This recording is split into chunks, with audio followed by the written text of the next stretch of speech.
And top of the morning to you. This is Newsline, live from the Newsfirst studios in Dawson Street in Colombo and broadcasting on TV1, part of the Capital Maharaja Group.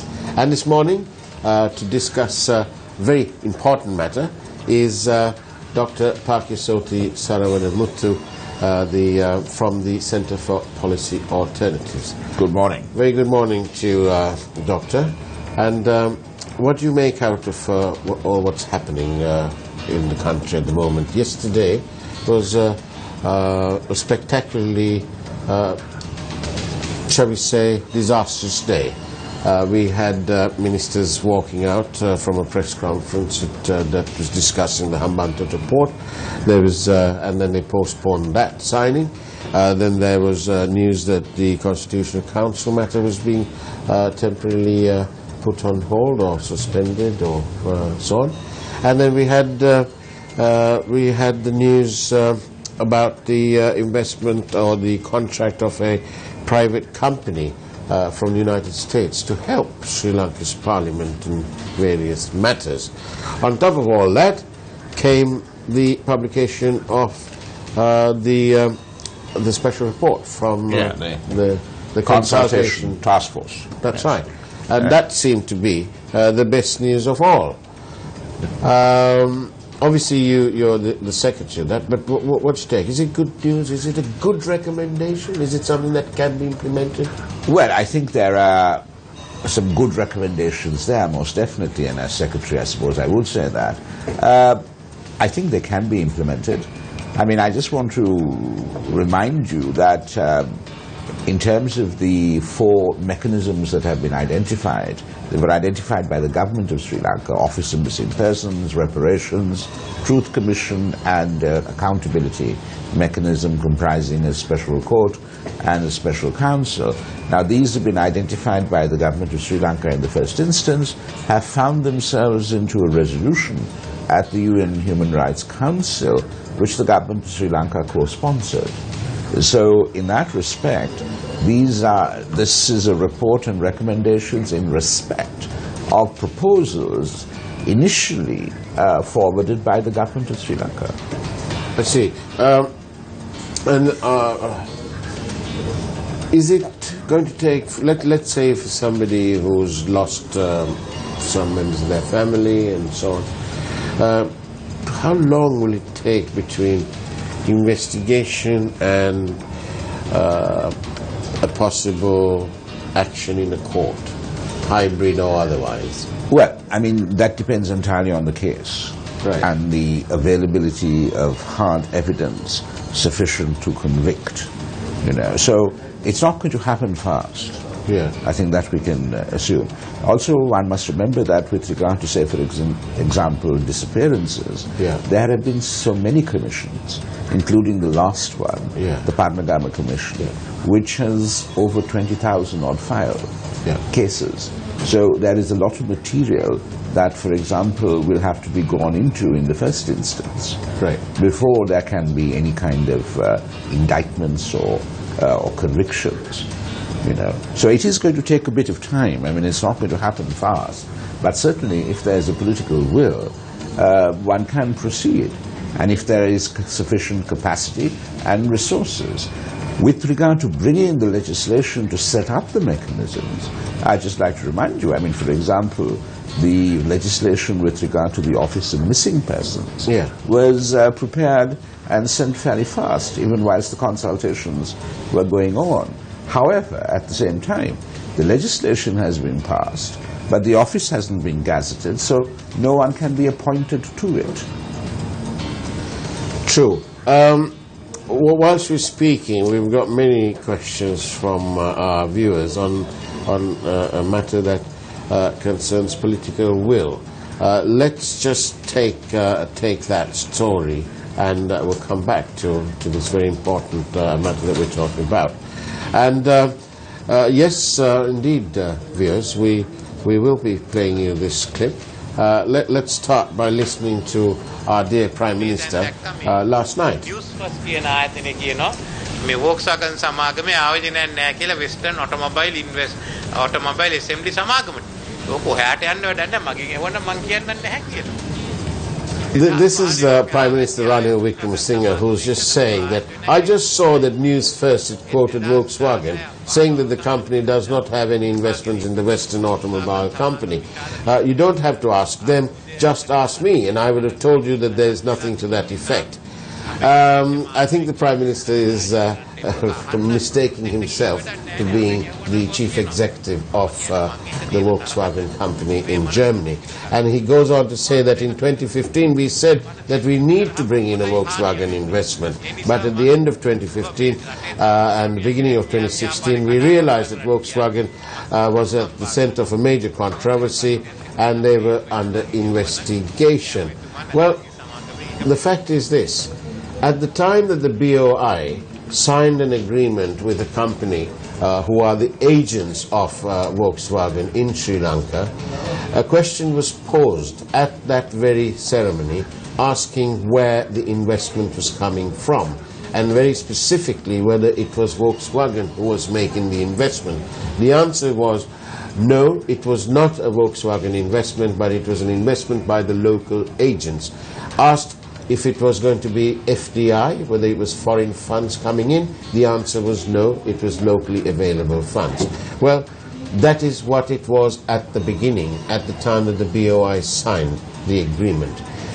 Instead, subsequently, we have the Prime Minister and others who are claiming that this was a VW investment.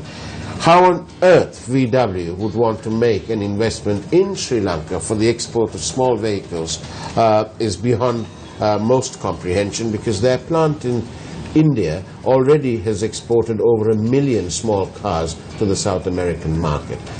We have to rest our case, but we also have to say this, that there's no point trying to mislead the public, because the public are not entirely unaware of these facts.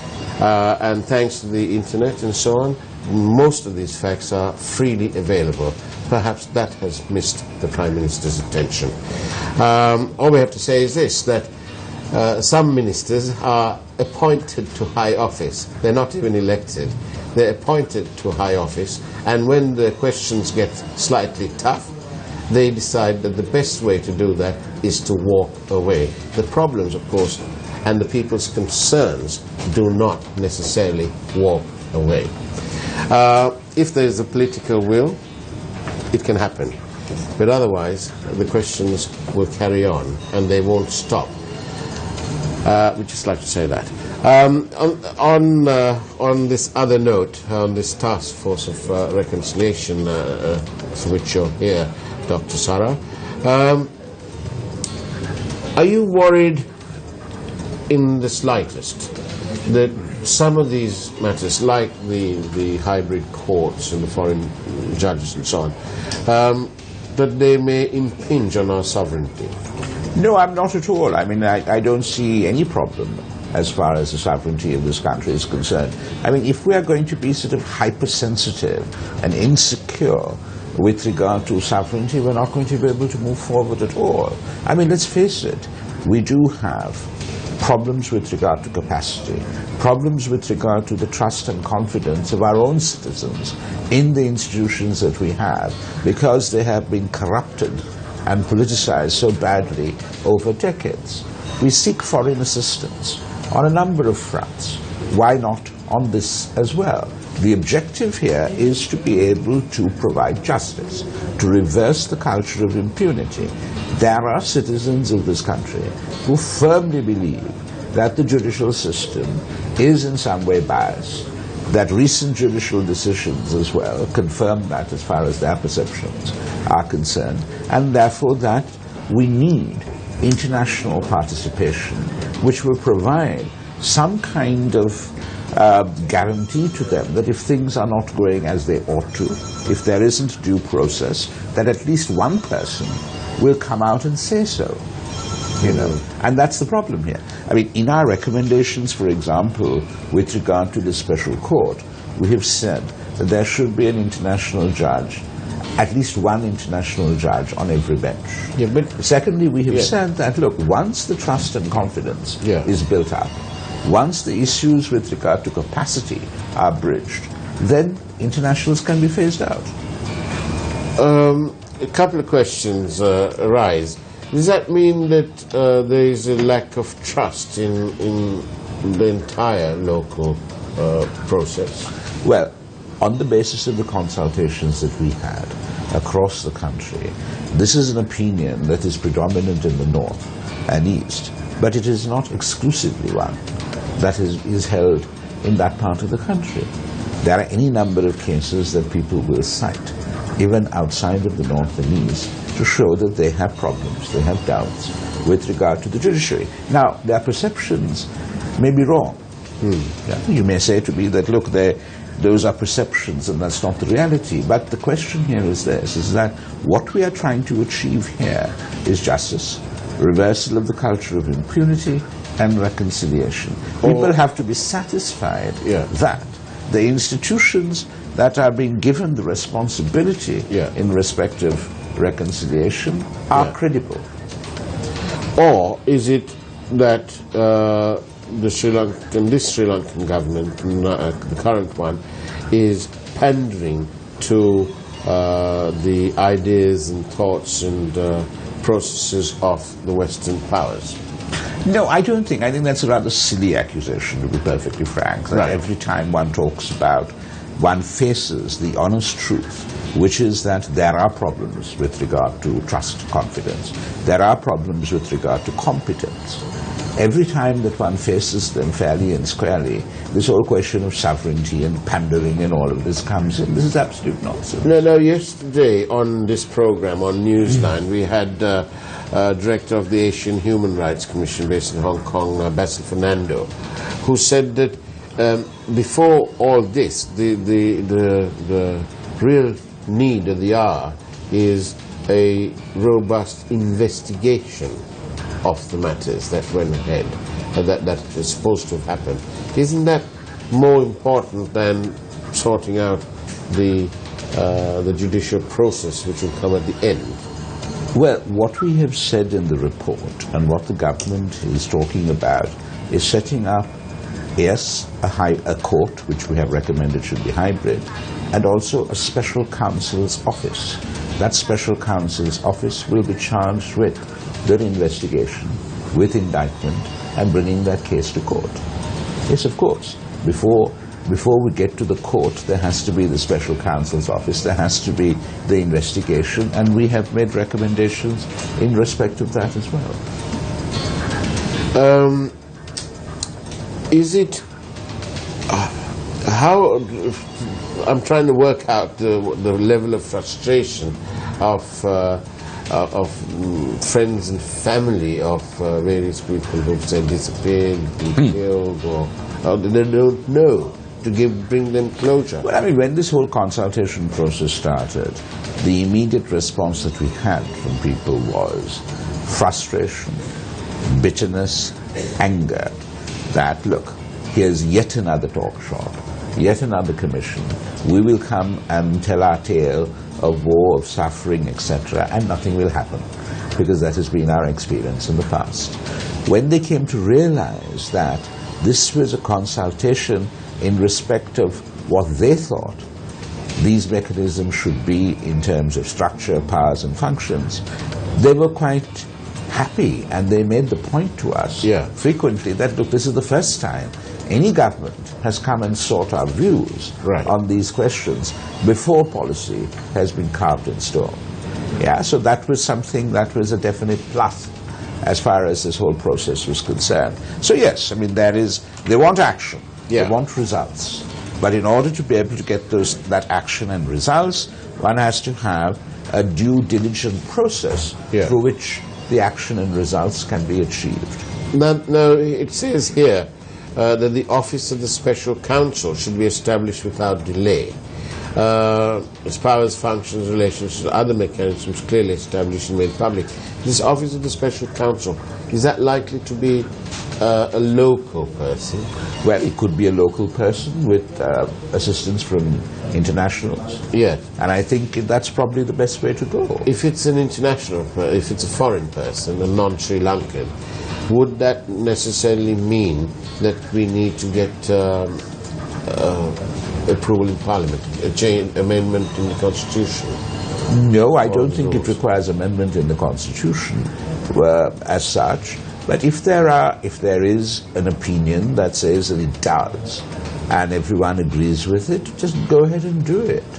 Because at the end of the day, the important thing is making sure that this process of reconciliation does continue and bear results.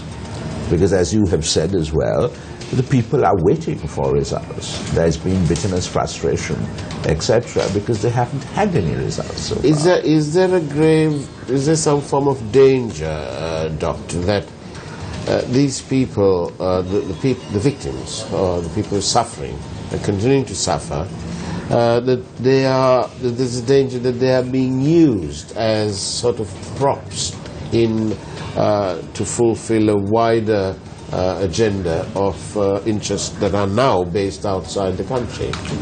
Who are you referring to? The LTT-leaning diaspora. Well, as far as I am aware, the concerns of people who came before us in this consultation process are very real. These are people who have lost fathers, husbands, brothers, sisters, you name it, loved ones. And it's a very real concern. So I can't for a moment believe that all of them came before us on instruction from some power Not all. outside. With 7,000 people. The plight, the sorrow, the sadness of a community, of a group of victims, can be exploited by anyone outside. But that is by no means to suggest that the whole thing has been choreographed and manufactured in any way by powers outside. Sure, they might the LTT or the remnants of the LTT or whoever might turn around and sort of say, look, you've heard the stories of these people, you know how horrendous it has been. But let me remind you of one other simple fact.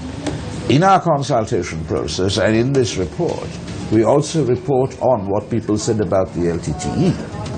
And there are accusations against the LTTE as well, in terms of atrocities, war crimes, and crimes against humanity. True, but don't we have a commitment and a duty to fast track this? So that we put them out of their misery, so they can get on with Absolutely, but in order to do that, one needs to ensure that there is also a due diligent process. It can't be some kind of rush to judgment, which will then open yourself out to various accusations that it was a witch hunt, and it was done incorrectly and unfairly and all of that. Justice must be done, justice must be seen to be done. Indeed, and therefore, in the context of a real need to achieve that for these people who've suffered for so long, when you look at other matters, for example, like the central bank bond saga, the Hambantota port giving away the management of the ownership or whatever, and this issue about this VW plant or not. And when you look at all that, where is the commitment? Where is the political will? None of these matters seem to be. The bond matter has gone on coming on for 2 years. Not one, but 2 court reports. And it seems to be going from pillar to post. So then what are the chances for these people out in the former conflict areas? Well, I can't give you any kind of guarantee that X or Y will be done. Governments in the past have totally ignored this issue. At least this government has taken it up in the way that it has, and that is an advance.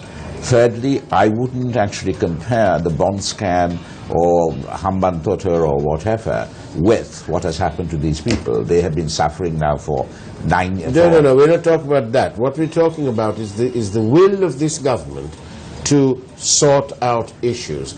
What I'm saying to you there are different political considerations, most obviously, that apply in sorting out an issue with regard to a bond scam or with Hambantota or VW that you were talking about, concerned with the economy, to talking about questions of war crimes and crimes against humanity, yes, which involve allegations also against the security forces. What we're talking about is the political will to sort these issues out. Yes, but what I'm talking about is that the political will might well change in respect of those two. Overall, you have an issue of political will that's perfectly correct, and therefore the responsibility will always lie with civil society and the public at large to put pressure, persuasion on the government to pursue the things that it considers most important to it. Did the CPA, did you take a stand on corruption during the former? For heaven's sake, Faraz, if not for organizations like us, exactly, who for 2.5 decades designed and defended a program of government. So what you take now then? What you take now on this bond matter? Look, it's 2 years. It's 165 billion rupees. Absolutely, with regard to. So why is it different? Is it different when Ranil Wickremesinghe leads the government? No, it's not. It's not different when a particular individual leads a government, and that is something that media organizations too should take cognizance of. The issues remain. The institutions have to be strengthened. The processes have to be strengthened. That will be a constant requirement if this country is to be the functioning democracy it claims to be. Doctor, what I'm trying to say to you is that when we are dealing with people who seem to be so fickle in their commitment to achieve the wider picture, to achieve better things for the people, in that context, what chances do the people of the former conflict areas have when this government is obviously running from pillar to post, trying to put everything under some great big carpet? That's the point I'm trying to say to you. What chances? There are those people who make the point that, exactly the same point that you make, who say that, look, there is nothing you can get from the Sri Lankan government or the state because they lack the political commitment.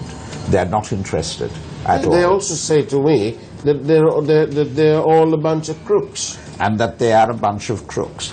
Each time you get that being said, you drive a stake deeper into the heart of the institutions and processes which are required for this country to continue as a democracy. I hold out the hope that we can still, through persuasion and through pressure, get something, even if it is inches and not yards, that we still can proceed further. We have a government, for heaven's sake, that recognizes that reconciliation requires transitional justice, requires 4 mechanisms. We had a government that didn't recognize any of that, but fueled impunity, consolidated it at the very heart of what should have been justice. But very important what you say. However, this government, I think we'll leave the president out of what I'm about to say. The Prime Minister is, in effect, the MD. And all these allegations of corruption in this government is going on, and nothing seems to be done. Therefore, giving the impression that in that respect, nothing, all these crooked people who are trying to run our country, nothing's changed between the last lot and this lot. Well, I don't think it takes rocket science for any politician in this country to recognize what you have just said. That is a perception abroad in the country. And if they don't do anything about it, and let's not leave anyone out of it, if those in power and authority don't do anything about it, they are bound to suffer electorally. And perhaps that's the only language they understand. And your organization, what will you also, what are you doing now about all these issues of corruption? Well, we are looking at ways in which the existing institutions can be strengthened in order to be able to deal with it. When we talk to politicians, we try to advocate and lobby in terms of doing something effective in respect of all of this. Yeah. There is the whole questions of constitutional reform and transitional justice, which we also work on. Yeah. So there are number of fronts in which to push the governance project. Can you not turn the volume up a little bit when it comes to asking for a speedy resolution to the bond matter, for example? Well, yes, we can turn the volume up on a lot of issues. At the end of the day. Look, we also have a responsibility to these people. Of course. Yeah. So we can turn the volume up on all of these. Yes. But we have to be careful that by turning the volume up, that there isn't too much of a din, which then government throws up its hands and turns around and says, look, what is it that you exactly want? We want them to stop corruption. Yeah. We want them to display a lot more commitment to good governance than they are committed to now. And we want them to stop lying, Doctor. We want you to join us, join the people in its call for the government to stop doing all these absolutely nonsensical things. If civil society didn't do what it did, I doubt whether we would have got the change that we did don't you think that 2 years ago, and civil society will continue to play that role. Do you feel a bit let down that by this government, that after all what you say civil society did? Look, certainly, Faraz, there are things that could happen faster, there are things that could happen better. Yeah. And there is no denying that. And we should make sure that, yes, things improve. What is your take on this business about 3 ministers yesterday? They walked out of a press conference. They didn't really like it, did they? But they walked out. So what's your take on that? These guys come in there. So one of them's not even elected. He's appointed. Appointed by his friend, the mate, the Prime Minister. People in public affairs have to recognize that they will be under public scrutiny and held to account. And if they can't deal with that, then I think the people will pass appropriate judgment on them when they get that opportunity to do so. Politicians in a functional democracy have to face the media, have to face the people. You can't walk out on them. That's not an option. Can you think of many Westminster-styled prime ministers who come to Parliament and mislead the public? Why? Tony Blair is a classic example in recent memory over the war in Iraq. And do you think that, where on a scale of 1 to 5, where is Mr. Wickremesinghe and Mr. Blair? In terms of misleading the public? In terms of misleading the public, no, that's a difficult question to answer for the simple reason is this, is that one needs to have all the facts before one in order to make that kind of comparison. You seem to be going after the Prime Minister with all due respect. I'm not going after the Prime Minister in any way. To the extent the Prime Minister has misled the country. Of where the Prime Minister rates in terms of misleading the public. He told us about VW. He told us about VW. He told us about the bond scam. I don't think any politician anywhere in the world can put their hand on their heart and say that they have never lied to the public. Right. The art of politics and the art of governing requires a number of practices which have to be seen in the context of politics and governance, and that's a different conversation. Look, at the end of the day, you have the responsibility of exposing lies, falsehoods, misinformation, lack of commitment, all of that. Yes, let's all do it. We need you, Dr. Paikiasothy Saravanamuttu. We need you on board. On the main board. We don't want you hanging on the side. We need you on board to go forward with this. I'm shocked that you should make a request like that, because as far as I'm concerned, and the organization, and indeed the organizations that I work with, we feel that we're fully on board in terms of governance and taking this country forward. Indeed. Not only on but you see, you have one or two matters. No, but you have to understand also one thing is that organizations cannot do everything. We don't have the resources of the government of the day or of an independent, powerful resource-rich media organization. But not all politicians are liars, and obviously we have facts. So let me turn the question around to you. You were asking me to rate the current Prime Minister of Sri Lanka against the former Prime Minister of Britain. Now you say, not all politicians are liars. Now, who are the politicians in this country who aren't liars? There are several, but unfortunately we have come to the end of our segment. So, on that note, Dr. Paikiasothy Saravanamuttu, thank you very much for being on Newsline, and thank you for having watched and listened to Newsline today, and the wonderful Dr. Saravanamuttu. In the meantime, we'll be back here Monday through to Friday, same time, same place, and see you on Monday. In the meantime, have a great weekend, take care, and God bless.